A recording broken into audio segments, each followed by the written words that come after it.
What's the meaning of anything?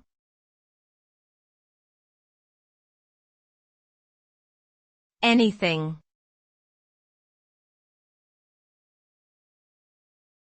Anything.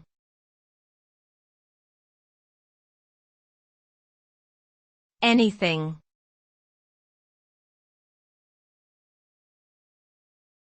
Anything.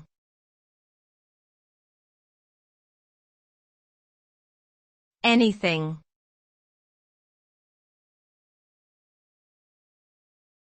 Anything is a pronoun used to refer to any object, event, or action, without limitation.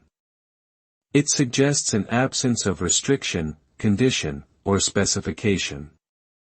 This word can also imply a sense of openness, possibility, and inclusivity. Its broad scope and ambiguity allow it to be used in a wide range of contexts and situations. Anything is a versatile term that reflects the complexity of human experience and the vastness of the world we inhabit.